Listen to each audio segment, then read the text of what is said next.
Moti i përkeqësuar i shoqëruar me rreshje të dendura shiu dhe dallgë të larta ka krijuar një situatë shqetësuese në zonën e Lungomares në Vlorë. Gjatë orëve të fundit, niveli i ujit është rritur ndjeshëm duke përfshirë një sipërfaqe të konsiderueshme të vijës bregdetare dhe duke depërtuar në hapësirat që zakonisht frekuentohen nga qytetarë dhe turistë. Pamjet që po ndiqni në ekran të filmuara nga televizioni 6+1 Vlora tregojnë qartë për masat e situatës së krijuar.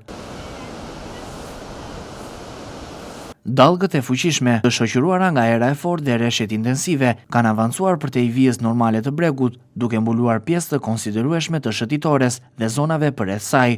Problemi më i theksuar paraqitet në pjesën që shërben si lulishte dhe ambient i gjelbëruar përgjatë vijës së Lungomares. Kjo hapësirë, e cila në ditë normale shërben si zonë relaksi për familjar, të rinj e të moshuar, tashmë është kthyer në një sipërfaqe të mbuluar nga ujë, duke marrë pamjen e një liçeni të improvisuar. Bari dhe gjelbërimi ndodhen nën ujë, ndërsa shtigjet e kalimit janë bërë të pakalueshme.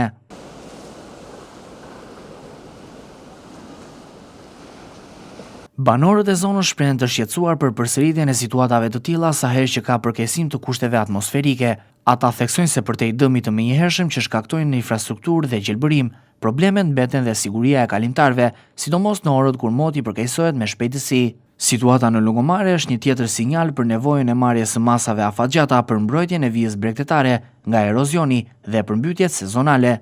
Investimet në sistemet e kullimit, përforcimin e strukturave mbrojtëse, si dhe mirëmbajtjen e vazhdueshme të hapësirave publike mbeten thelbësore për të minimizuar pasojat e fenomeneve natyrore që po bëhen gjithnjë më të shpeshta.